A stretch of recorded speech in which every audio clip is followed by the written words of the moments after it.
Okay, I'm going to make a start and welcome you here to our Digital Futures for Children Centre Research Insights Day. Very much warm welcome to those of you here in the room and all of those of you online as well. Yeah, exciting to see everyone.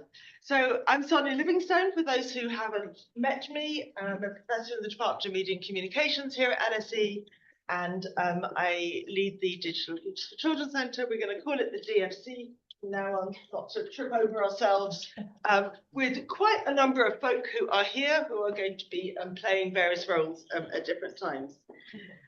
So this day has kind of developed over the few years that we've been running the centre, and we see it as a moment to share work in progress, to meet people who are doing related kinds of research and advocacy and policy, and to kind of have a moment of discussion before we finalise our reports and say, you know, this is what we believe the answer to be. And we do that at the centre.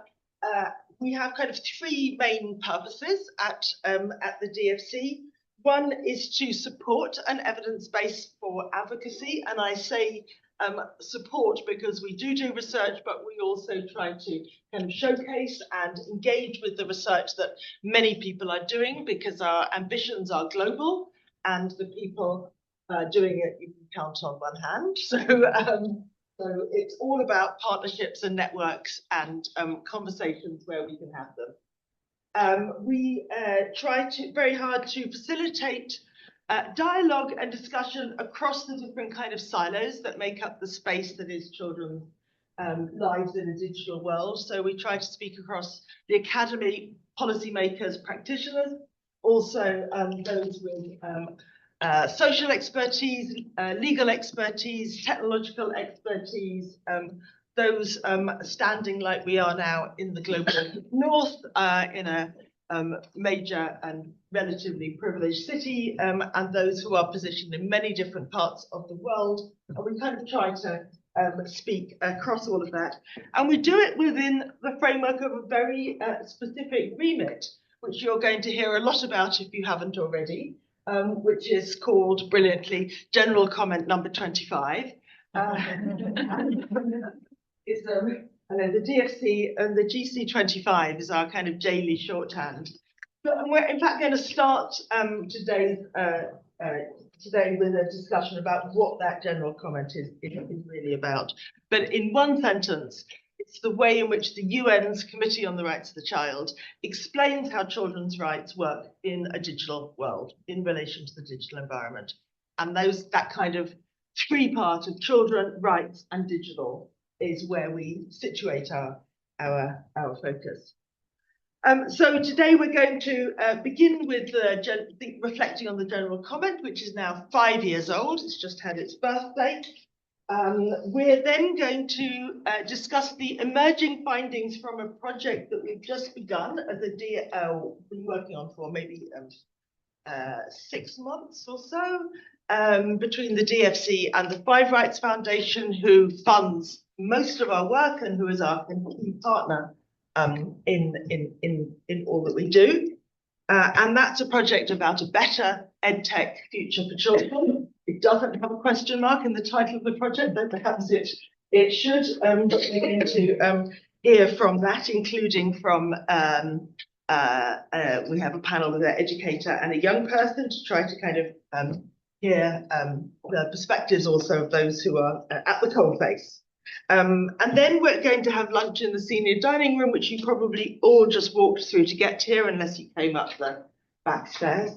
And then we have two sessions. One is with two new projects that we're just kicking off, both of which have been funded by the Royal Family Foundation, who are kind of introducing a big investment in Britain and America and elsewhere on the triangle of young people, digital and mental health.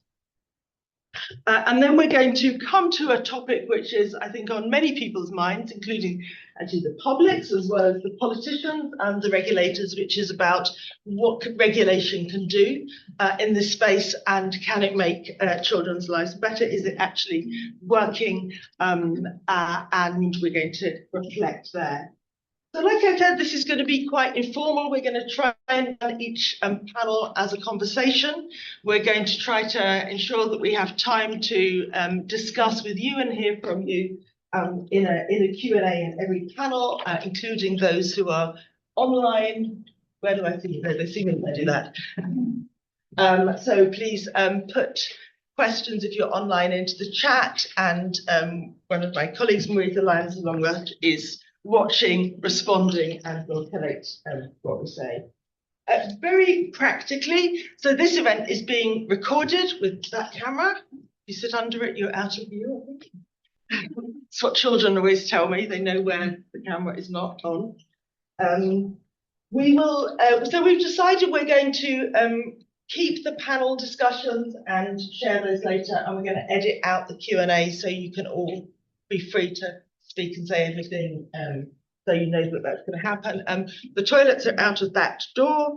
The Wi-Fi is called the Cloud, and you can sign up for free. Reminder to self for free.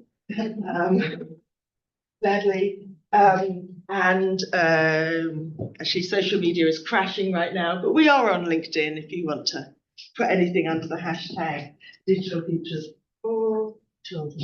And we have a mailing list to make sure you stay in touch. Do please sign up. Okay, so I'm going to start the first panel.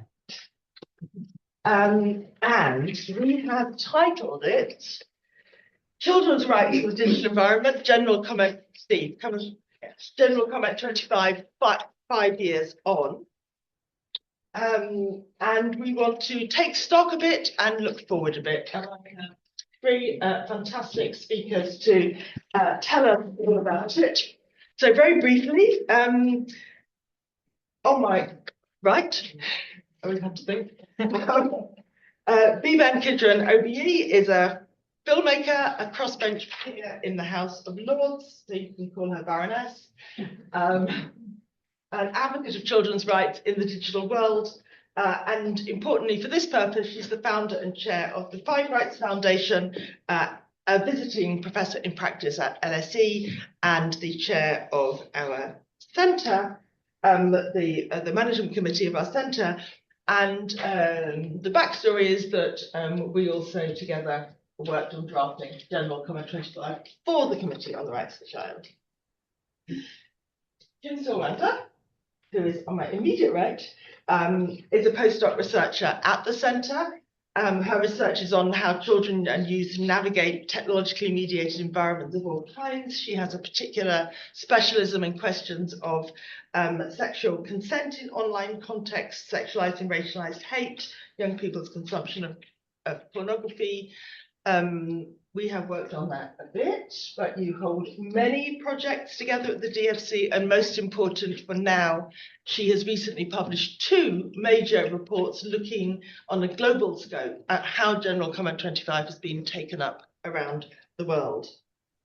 And sitting in between, I'm delighted to welcome Eva Liebens, who is Associate Professor at the Faculty of Law and Criminology at Ghent University, where she leads the research group on law and technology. She researches the legal impact of technology design and deployment, children and human rights in the digital environment. She's currently visiting us here at LSE, I think for another few weeks, which has been a delight. And I was reflecting this morning that even before we wrote General Comment 25, we did a lot of the thinking together in drafting a recommendation on children's rights in the digital environment for the Council of Europe. So they know a lot, but still this is an interesting moment for children's rights, for the digital environment, for all the debates that are happening. And I'm going to begin by asking Biban, if you'd be so kind, tell us your thoughts on General Comment 25. Why does it matter? Okay, well, thanks, Sonia, and hello, everyone. And I'm going to start with two corrections. You may not call me Baroness, you have to call me Vivan. But the other thing is that I'm no longer the chair of Five Rights. I am the honorary president. I was the founder, but that honor goes to Sir Peter Whaler. So I just want to say that on the record, otherwise he'll be grinning somewhere or grimacing somewhere. But very proud that I was for many years the chair. I mean, so it is funny to think, it's the 5th birthday, but it's probably the 10th year that we were discovering it. It was a decade or more before, where when it occurred to me, and even the label of Five Rights came about because when I first hit this issue, I thought, hang on a minute, children have rights. Why are we not treating them as children online? Because that was my big revelation, was sort of hitting the digital world and realizing that it was regressive for children. It wasn't taking account. It wasn't keeping them in mind. In fact, it didn't even recognize them as children. And moreover, even in the one way, which is copper, the thing that makes 13 the age of many sites, which is a sort of, a historic thing. Even that is like, when did we decide adulthood started at 13? Hang on a minute. So I had my big hang on a minute moment a long time ago. And the journey, I'm not going to kind of do the journey that brought Sonia and myself and, Jerison and Amanda and Yuta and other people to this thing. But I think why I wanted to start there is to say, children have rights. They go with the child. They're not context dependent and they're not negotiable. So if you start with that, you have to go, hang on a minute, committee. It's all there. It's written down. Please, can we have it in black and white? Because people don't seem to know this. And I think that in the, 15 years or so that I've been, centrally involved in this issue, the phrase that is sort of my own heartbeat about what's wrong with tech is tech exceptionalism. The idea that tech lives outside of the norms, the obligations, the cultural and legal arrangements that we have to live fairly and carefully and considerately with each other. And so my answer to your question then is that the General Comment 25 asserts a child's right. It asserts the relevance of the convention, and it asserts that tech is not exceptional. And that is the core. Now, I'll just very briefly, so that we can move on, but briefly say it's global. That's a very important thing. And I think one of the things that surprised the more experienced researchers who were around the General Comment and the drafting was when we talk to children, I would say, this is a made up number, but 80% agreed with each other. And the reason that they agreed with each other was because they were using the same products in different contexts. So actually a child's experience of the online world was more determined by the product than it was by the context, right? So it's global, they're global, very, very important. And then finally, there are many parts of the world which do not have, I'm beginning to think that might be a good thing, but that's for a later conversation when we get to regulation, but, that do not have the institutions of state and regulation and so on to deal with this in a very detailed way. And it is the single document that speaks to how we should treat children online. And so in that sense, both it being global and it being comprehensive, and Kim and I were on a panel earlier in the week in Parliament, and when they started talking about children's rights, I was able to say their right to freedom of thought, and their right, to play. There are other things apart from the right to safety, and so it's global, it's comprehensive, it's an absolute blow against tech exceptionalism, and it goes with the child. It honors the child. Fantastic. I think that that comprehensive is both. I mean, everything, all the features you described are absolutely crucial. The way it's so comprehensive in both its global coverage and all the rights is what makes it exciting, and also what makes it so challenging. And I want to turn to Kim and ask how it is that people have been picking up this. You know, it's quite a short document, only 10,700 words. Short for academics, long for others perhaps. And yet it requires such a lot of states, of businesses, of all the other duty bearers. And I just wonder if, Kim, you can give us a sense then of how it has been taken up, how it is being responded to all around the world. You've been watching. I have. And maybe just to give a bit of context for how we went about looking at this and what we studied to be able to say anything about the progress that has been made. First, we looked at how the Committee on the Rights of the Child has actually used the convention, because that's the first stop, right? They're the ones who are responsible for looking at how are states implementing the Convention on the Rights of the Child, and their various general comments kind of delve into special themes or special provisions of the convention to help them frame, well, how can we really understand this problem or this issue, or how can we understand children's rights, for example, with relation to business practices, and in this case, with relation to the digital environment, which is also, of course, very closely related to business practices as well. So we looked at how in their monitoring system and in their concluding observations, so they look at what states say they've done and how they've implemented rights.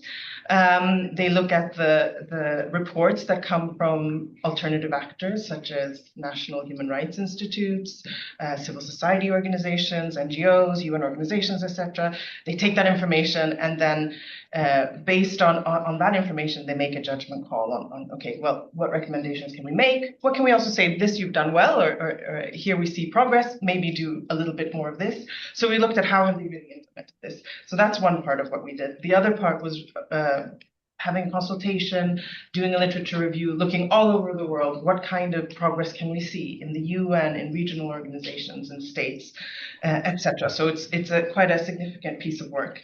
And I think just to say, in the monitoring framework, what we've seen is a significant uptake, in the sense that even in the first year, we saw that a majority were referencing the general comment, and even when they weren't referencing the general comment, there was references to the digital environment. But what we can see, even though now the Committee on the Rights of the Child is referencing the general comment in all of its concluding observations, what we see is that they're not really addressing the full breadth of rights in relation to the digital environment. And as you may imagine, and as Vivian may have been alluding to previously, protection is, of course, the focus area, whereas civil rights and freedoms are generally overlooked. So the participatory rights, like the right to be heard, the freedom of association and freedom of expression, are not as generally kind of taken up. And that means that we start getting, maybe there's a risk that we start kind of solidifying a view that rights in the digital environment are protectionary rights. And when we look around the world at how it's been taken up, for example, by UN actors or by states speaking at the UN, for example, then we see the protection aspect is also the first and foremost. And in my kind of, when I think about why is that, I think it's partly because there's a problem of imagination. We can't imagine how we promote protection and these participatory rights of children. But what we have seen around the world is that it's been taken up in the UN. It's been taken up by civil society actors, advocates around the world that are working together to push for change in legislation. And we see it in national inquiries, we see it in advocacy campaigns, we see it in UN national programs, but we do see also contexts like Indonesia and Brazil, where they're using the general comment to also formulate how their laws should look. In Brazil, it's actually also been mentioned in the law. In Spain, we see it on a local level. So the regional laws on children in the digital environment have also picked up the general comment. So we're seeing kind of a change in the normative thinking and the affirmation that children's rights do apply in the digital environment as well. However, there are big steps that still need to be taken. Even in countries where they have recognized the general comment in law, there's still the gap between recognition and what that means for actually children experiencing their full range of rights in the online environment is very large. Which we're absolutely going to come to. But first I'd like to bring in Eva. Eva, we're often asked, is the Convention on the Rights of the Child, is the general comment binding? How do we, why should anyone take any notice? What's the legal standing?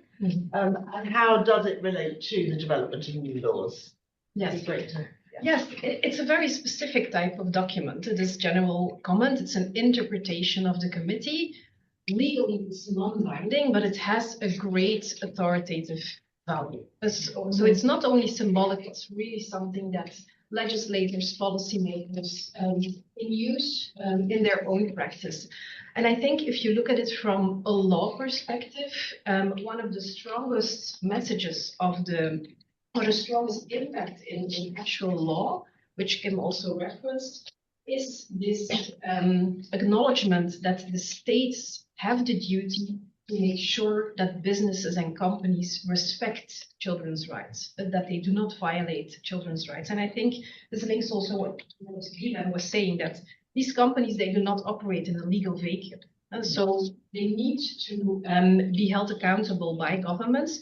And if you look at recent legislative instruments, for instance, in the EU, which I'm most familiar with, you really see that very specific things that are called for in the general comments are taken up in legislation. So, for instance, in the EU Digital Services Act, we now have a prohibition of profiling-based advertising towards minors. It's something that is called for in the general comments. If we think about freedom of thought, for instance, you have specific provisions in the AI Act on emotion recognition, the fact that it cannot be used in education settings or in other settings, it should be considered high risk. So you see that legislators take up specific calls from the general comments, although of course it is sometimes done on a more cherry-picking basis, so it's not fully comprehensive, again, very often focused on protection, a little bit less on the other rights. The strong call for child rights impact assessments, I think that has also not really been taken very strongly in law. In the Netherlands, for instance, there is an interesting development, but there are other impact assessments that could help also to safeguard children, for instance, in the area of data protection law, or fundamental rights impact assessments in the area of AI. So we really see take-up, but I think the strongest impact really is on more legislation that really imposes obligations on the businesses who operate the services and the platforms that children are actually spending a lot of time. So, Biban, let me bring it back to you. I think what actually everything you've all said is kind of hinting at enthusiasm, some great ideas, some important statements, a lot of work, a lot of goodwill, but there is resistance, there is pushback, there are tensions. These are the world's major commercial companies. There are some tensions that I think every government wants to innovate in the space of digital and kind of not waste time lagging behind worrying about rules and regulations. I just wonder how you see that kind of landscape unfolding over the last. It feels already different from 5 years ago, doesn't it? Yeah, it does indeed. I mean, I think there's a few different things, and if I can just sort of go slightly. I mean, the first thing is where rights, language is currency, there is the battle of the rights. Yeah, so I'm seeing a lot about parental rights in relation to children's rights, and obviously that plays out in this area around child protection, around surveillance, around privacy, so on and so on. So there's that bit. I also would sort of point out, the needs of migrant children and children, those three things all being slightly different groupings and how that might play out and so on. So I think, and I'm going to add to that little thought that a lot of people then see sort of the application of rights in those contested areas as being profoundly stupid, profoundly unfair, profoundly edge case. So I'll give you, an example would be, you can't deport someone who's done something terrible because they've got a good relationship with their cat. I mean, that ludicrous sort of edge case out there. But that has currency. And so I saw a lot of smiles, and it is a smile, that particular one, but I am saying in political environments, I am seeing that have currency. And so we have to have something to say about it. We can't just think it's a bit daft. So I think there's that. I think there's another thing that I've absolutely witnessed on the ground, which is tech companies adopting rights language. So we had that when we all worked on the best interest piece. But I have seen it. I've seen it in court cases. I've seen it in the production of lower grade regulation than the one that we actually passed, and so on and so forth. And in that regard, I want to make a particular reference for this day, this room full of people, and you up there, about the way that freedom of expression and freedom of association has been sort of weaponized. So we go, oh, poor children need to have this freedom. And we have to ask what the terms of that freedom is. Yeah. And I really feel very passionately about it, because even some of my very close colleagues and friends will make this argument. And I go, hang on a minute, slave labor, economic extraction, addiction, compulsion, and we're saying that this is a child's freedom to just be involved. So I think that what I would like to say is this currency of rights language, really, really important. And maybe we'll have time to go there, because I can tell a story about how I used it in a positive sense.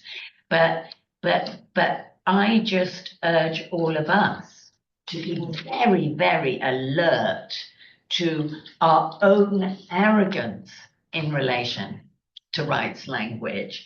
And I have honestly sat in a few rooms recently where people have stood up and go, human rights, children's rights, we know who we are. And I'm just thinking, boy, but you don't know who everybody else is. So I'm being cautious here. I think it's terribly important, but please, let's be sophisticated about it. I mean, this is in many ways a disheartening, not a terrifying time, and there is pushback on all kinds of rights, including children's rights. I mean, I think one that I hear a lot is, why are you always spending time listening to children? Who needs to hear from children? Children don't know what's good for them. They don't have ideas. It's the adults who know best. And I think that's another kind of pushback. Yeah, and if I can actually, Sonia, the other part of your question, just very briefly to say, none of us have proper application of any of our rights if the concentration of power is this great. Period. So you did mention commercialization. I just want to make that utterly clear. Kim, we're sitting in a university. Lots of us here are researchers of different kinds. I'm curious, on your journey, kind of tracking where the general comment has gone in all of its different places in the world. What do you see as the role for academic research, especially? Are we documenting the harms, documenting the problems, tracking the progress, monitoring the impact, and how are we doing all of that? Good questions. Well,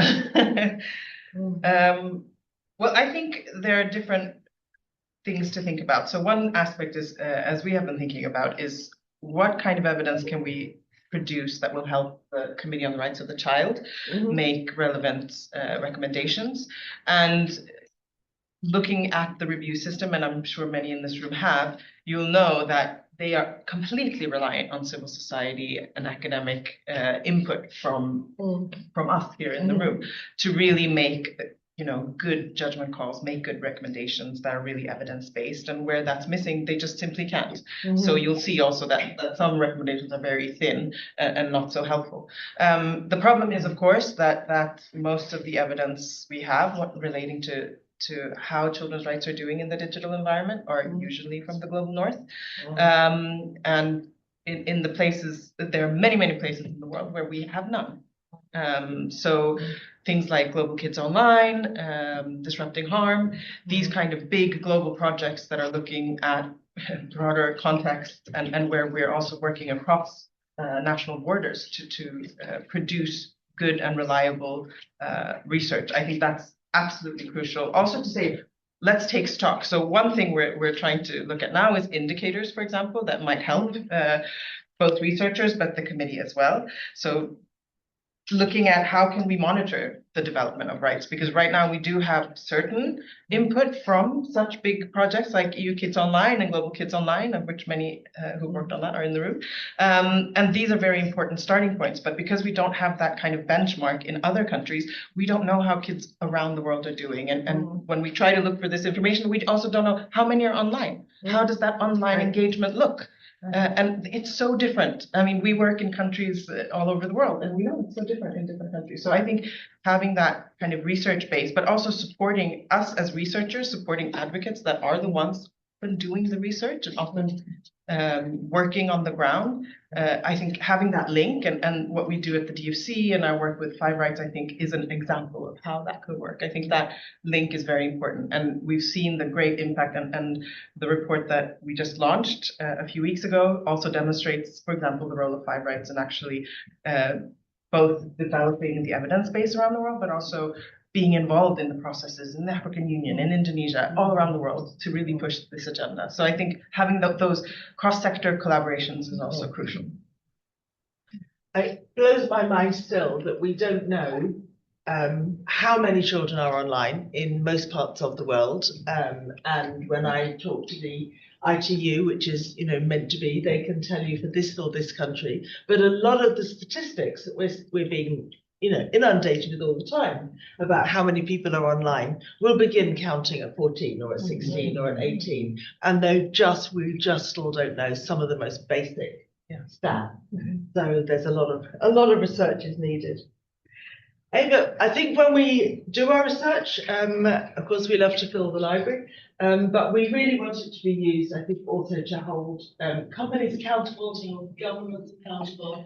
I have a sense that that's a big call from the public and the civil society, but the legalities, the ins and outs of how do you really make it stick, and how do you build that change? There's a lot of court cases going on, there's a lot of litigation. Can you say something about what you see as productive in this context, and maybe what are the problems? Yeah, so I think there are different ways of keeping or holding companies accountable. So you could look at a very basic level. For instance, the GC25 asks for complaint mechanisms for children to be accessible, to be child friendly, and if there are legislative frameworks in place that offer individuals these types of mechanisms, that is of course a start. For instance, being able to submit a complaint to data protection authorities, or for instance, in the EU, there is also a complaint mechanism under the DSA. Of course, in practice, we see that the threshold to actually do this is still very, very high, especially for children, for parents. So in that regard, collective action can sometimes be a better option. It's so expensive, so difficult to take companies to court that if the powers are united, supported by civil society, for instance, or interest organizations. We have seen some collective actions in the area of consumer protection towards the big platforms. But even that is still only rarely happening, I think, in the bigger scheme of things. So basically, I think that at this moment in time, we really should emphasize the importance of the government holding the companies accountable. And where we have the legislative frameworks in place, we have seen that enforcement has been slow. It has been slowly taken up. This is happening both in the area of data protection, but for instance, also the Commission's findings on TikTok, which were made public a few weeks ago. So enforcement is slowly happening, but I think it's still way too limited. The GC25 asks states to put in place legislation, but then the next step has to happen. Regulatory authorities, they need to take up their duty, and in many cases they also have this power to start investigations on their own initiative, which is again very often made very difficult by a lack of resources, by also simply the fact that it's still not that much of a priority. Children's rights, there are other priorities which are sometimes taken as a first step. So I think enforcement is really key if you want to hold companies accountable. I'm going to turn to the room and ask if there are questions and comments, and I might I realise we didn't do name badges, but everyone is very welcome to introduce themselves to everyone actually, but also as you ask a question, do just say a little about who you are. Franco is going to break the ice. Anyone else wants to put it? And June at the back, thank you. So maybe we'll take Franco and June, and then unless I see another hand. Thank you, great. Third hand, and then we'll come back to the panel. So let's take 3, and then I'll come online. So Franco here, assistant professor at the University of Birmingham. I work in media literacy and sort of like related areas. Fascinating discussion. I've got a billion questions. I'm going to ask you one. I'm trying to combine perhaps 2 in that question.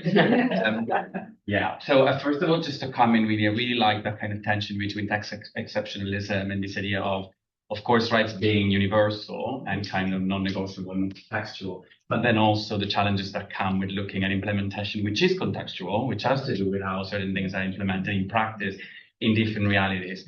My question, though, is really around another tension, which is that between kind of promoting children's digital rights and the power of tech companies, really, which is what you guys have been talking about really eloquently. Of course, it's not surprise, perhaps a big finding is that there is an emphasis on protectionism. And I do wonder whether we might be able to shift that discourse and focus on empowerment only when really we have better regulation in place. So then also educators, for example, can focus on, on how you can thrive in the digital world rather than how you should be safe online, because there is not enough good regulation that is doing that for you in the first place.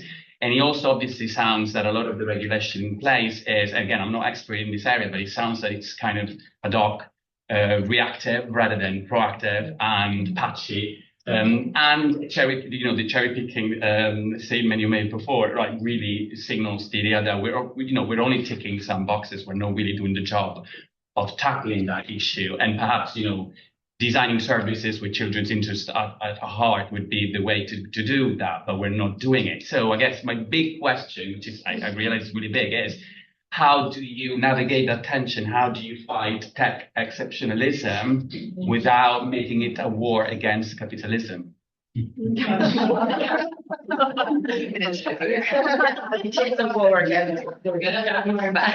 Okay. Well, Franco has asked what was going to be my last question of the panel, so that's great.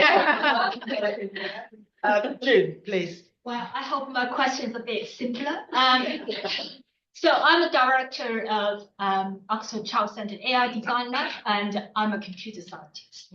I just want to highlight that kind of context because the kind of research methodology we do is very computational.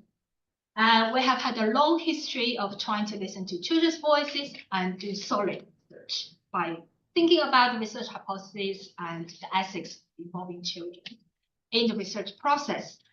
But my question is that we are increasingly facing the challenge of we cannot do things fast enough, especially in the kind of computer science area. And we still want to do things properly. Like many of the projects we have been recently doing, like benchmarking children's preferences of large language models. There's so much risks, but we could do so much to change it. And when we're trying to talk to these government agencies about, or they really need our evidence. My question is, we are trying to deal with this with our some kind of coalition process, but I want to hear more wisdom from the panel. Thank you very much. Thank you. And the third question, please. I'm Katie Hui, I'm Child Governess for a state secondary school. I'm here purely out of curiosity, so I probably have the least knowledge of most people in the room. My question is around how do you actually verify if the user is a child? Good question. If you think of Trump, and I'm not sure I want to give any of my identity details to Trump to verify if I'm an adult or a child, right? And and to be able to verify whether someone's adult or child, all of us have to submit some kind of information. Yeah. And so I was just curious if that's come up in your research as well. Brilliant question, Katie. Yes, it's the pivot. I mean, how do we design for children, make services age appropriate for children if we don't know which one? Yeah, so it's a difficult question. I know that everyone wants to answer all those questions, but we don't have time and I want to come online. So I'm going to suggest that Ava takes the who is the child question and Biban gives us how to fight text exception. And Kim is going to tell us how researchers can stop being so slow. Okay. And I heard the word wisdom somewhere in there. Yeah. In any order, but I don't know. Ava, you start. Yes, well, actually, when I started my PhD in 2003, one of the questions was age verification. How do we verify the age of a child on the internet? It was just only the online environment. And I think it's one of the major topics of discussions. So we're more than 20 years later. It has not fully been solved. The question around age assurance is an extremely hot topic at this moment in time because of all the discussions around social media restrictions, social media bans, which are about setting age restrictions. So we need to know what the age is if we want to put this in place. And I think there are still many questions. There are many questions about effectiveness. There are questions about privacy, about security. There has been a lot of developments. There have been standards that have been developed to make these systems work better, be more privacy friendly. But do we have a perfect method at this moment in time? I don't think so. So it's really a debate that we need to hold very carefully, taking into account also different rights of children. And I think it will still continue for a while. Kim. I think this is like a perpetual problem with our research field. I mean, looking at social media research, for example, you're always like, oh, I studied this platform and now no one's using it. We have that problem. But if I can a little bit kind of turn your question. So my question would be, for what are we too late? Is it too late because things are changing and then we have to study a new thing? Or is it because we're not keeping up so that the regulation can't be informed quickly enough, or the regulator cannot be informed quickly enough to make the right decision? So I think there are different questions that perhaps need to be answered. One thing I just want to react to, which is just off the top of my mind, is that we know, for example, Ofcom is doing a lot of research internally, but nobody knows what research. Oh, someone does. Yeah. But there's a lot of research that's being done, maybe not academic research in the same way, but so that would also be good to know for us to get that insight and to be able to feed into.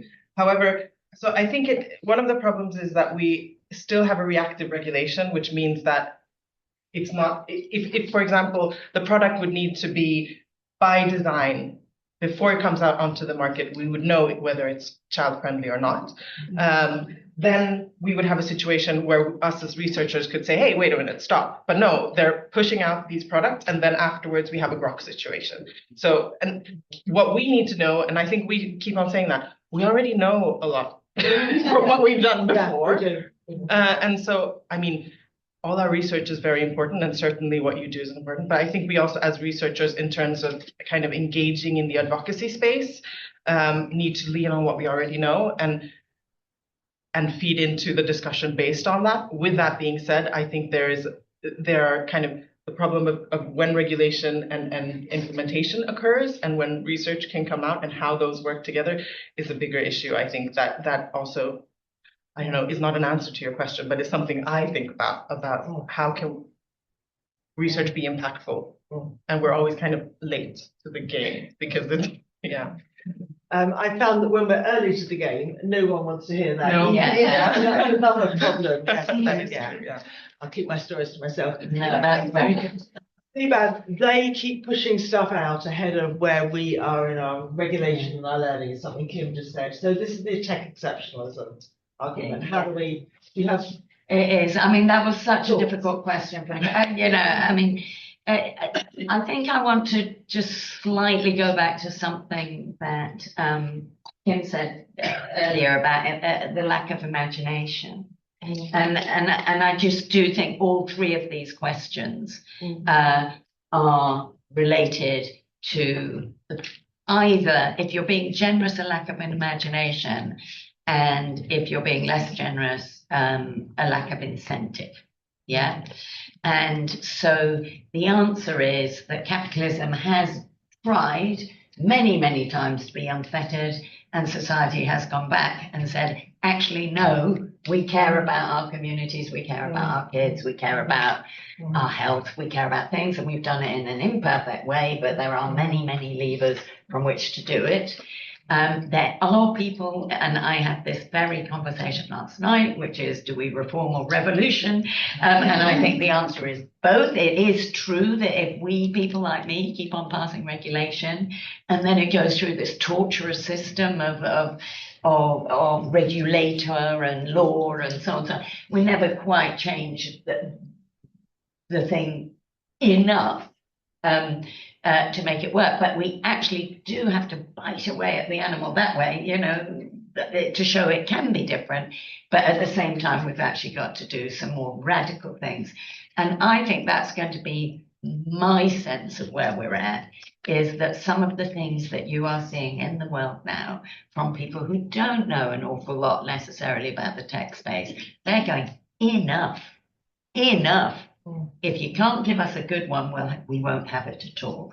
And I think that is a little bit of where the regulation and the reform hits the revolution. Yeah. And that's why, for those people who I do know in the room, I have been saying, do not fight, come together, because that energy of the revolution is important to the reformers, and the evidence and the sophistication of the reformers is important to the revolution. So that is my real answer. And I just do want to say something about age assurance, because I have been in the room with people, you know, right at the beginning, who went, oh God, you don't want to say how old a child is.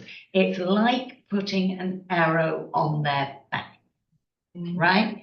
Now, how could you have an environment in which you know that children are so vulnerable that you are willing to let that lie, right? Then 5 years later, I'm in another room and they're going, we can't do it because Black girls of 16, 17 and 18 do not show up in the technology in the same way as other. And I go, okay, so we're going to let all of those other millions of kids down because you haven't got the data, or are you going to go and get the data? And then finally, you know, I have put forward again and again privacy preserving ways of doing this. And going back to Kim's point, imaginative ways. You know, the doctor knows who the kid is and how old they are. The school knows, you know, et cetera, et cetera. Why are we not looking there? Why are we thinking again and again that tech solves the problem of tech? It doesn't need to. There are ways of doing it. And there are absolutely, they know not only how old the kids are, but they know what they're going to do next. So I just will not have that lie on the it's not possible. It's not convenient. it's very, very expensive, not because of the technology of doing the child, but it's if you then know it's a child, you can't bloody exploit them. That's the expensive bit. So sorry. No, thank you. There I go. Good point. Yeah. And I think a lot of support in the room. Yeah, But yeah. I'm going to come to Marisa, who's going to give us a couple of questions from online, because there are other people in the conversation. Thank you. We have one question from Rashi Mitra, a senior research associate at the Centre of Child and the Law in the National Law University in India. Rashi asks, can you please share your thoughts on how GC25 plays a prevalent role against the midst of flurry of social media bans, and how to uphold digital rights of children amidst these bans? We hoped the bands would come up. We thought the bands would come up as yeah. I have one more question from someone working in an agency in digitalized classrooms. They've always found it very interesting how teachers in school or ICT coordinators do have or take the end call on implementing technologies and how these technologies are in fact implemented. How can we, should we, generalize these regulations more? Thank you. And in fact, we're going to come to schools in our next panel after the break. But colleagues, would you like to think? Okay, well, let's take it back. Yeah, you want to take it back. Okay, so From a general comment 25. Lens. from any lens, it's not a ban, it's conditionality. I think this is something that absolutely the language has got out of control here.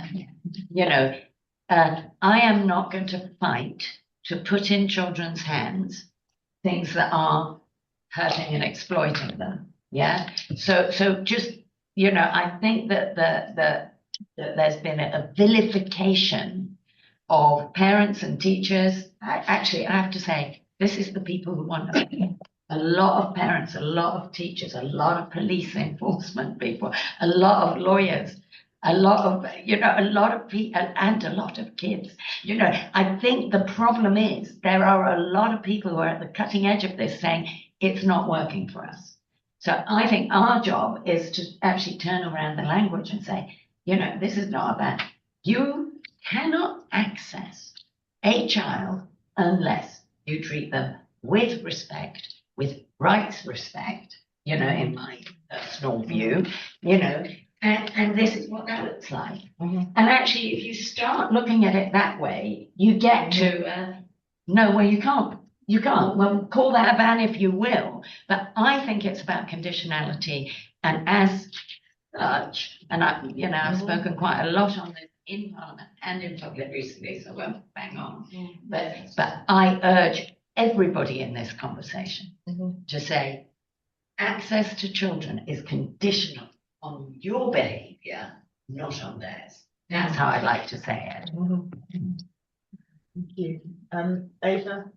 Yeah, I fully agree. And I think also the language is, I really think that using the word ban is very, very misleading. And I think, but maybe that's from a naive lawyer's perspective, I think we should also focus on what we have. We have, and it of course differs across the world and in different jurisdictions, but in some places there are already rules in place that can achieve the goal that we want to achieve, making these spaces better, making sure that they do not have certain harmful features. But again, it comes back to enforcement. But we also should look at what we have instead of wanting to do something new that might be not what we actually need to do. I think it's a very powerful point that it is the people who are kind of up close to the technology, who are kind of really having to deal with it on a day-to-day basis. Absolutely. That we need to listen to. And if the language is bad, okay, but let's listen to what they're really saying about the tech. Absolutely. Some of those people are teachers, some of those people are in schools. Kim, would you like to take the question about digital classrooms, and I think it was about the idea of schools kind of being held responsible for something that is bigger than schools can maybe take on. Yeah. So again, here I think that what we see in our work in schools, and my colleague Sandra will tell you much more about our EdTech work in a moment. And we have a brilliant teacher here in the room who several who very much are these people at the end of the line who are the ones deciding or having to make those judgment calls. So the question I think was, should we generalize regulations more? Yes, again, probably from a contextual perspective, I don't know in the Indian context what the regulation looks like, but we're talking about the need for procurement codes here so that each school or each teacher that's in the classroom doesn't need to decide. But also the problem that we're seeing is that then the big platforms or the big companies are the ones that seem to be the most reliable. Without actually having anything else to compare to. There's no centralized testing where the government has said, this is actually works in these ways, these are privacy preserving in these ways. Again, we leave it to the companies to tell us whether they are risky or not risky or how they're using our data. And that shouldn't be on them, we shouldn't rely on them for that. So yes, definitely a generalized regulation, it should come from the public, so it should be the government that tells us and not the companies that tell us how good they are, because they will always tell us that they are good. We are pretty much at time. I'm going to spring a question on the panel that they didn't know was coming. I'm just wondering if there's one quick thing that governments could do tomorrow that's in the general comment that is somehow being overlooked or isn't being done, or maybe it's one recommendation that you would really like governments to do that would advance children's rights in the digital environment, because the comments so packed with suggestions. I might ask him to start on that one very fast, because I think you know what has been done and hasn't been done. Well, I think there are many things. One thing that I know is the almost complete lack of children's voices and consulting children, both when it comes to developing regulation and also when it comes to consulting them on their experiences of the online world. And I think anybody who speaks to children, everybody here will know, they have nuanced, very insightful ways. They know what they want, they know what they are looking for on the internet, but also what they don't want. So I think children's voices. Yes, and I think something else that there's a couple more things that I always think they know when people say to me, why would you bother to listen to children? They kind of know how a high level proposal is going to work out in practice, and they know how they're going to get about it. And that's also good reasons for listening to them. Ava, Biban, I know who's Ava. Well, I think that still today, many children are not aware of some of the rights that they have. So I think governments supporting children in gaining more awareness about their rights in this digital age, I think it's crucial. You can only exercise your rights if you know that you have them. Brilliant. We could tell them. Teachers here could tell them. Yeah. Eva. I think my one thing, and of course there's never just one thing, but my one thing is to call the companies what they are, products and services, and throw all of the expectations of the real world onto them. And I think it's really interesting in commercial context, software is a product, but in the context that we're talking about, even in education, it's not treated as a product. And I think what you then get is not only children's rights, but you get consumer law, you get the special bit for children, you get safety, just absolutely, you get liability. So for me, they are not platforms. I rarely use that word. They are services and they're products, and they should be treated. So we can be very practical. I know there are more questions, and I'm glad everyone is full of them. We are going to actually take a little break now as we set up for the next panel, which is going to dive right into schools. There is coffee and biscuits in the back, but first we thank our brilliant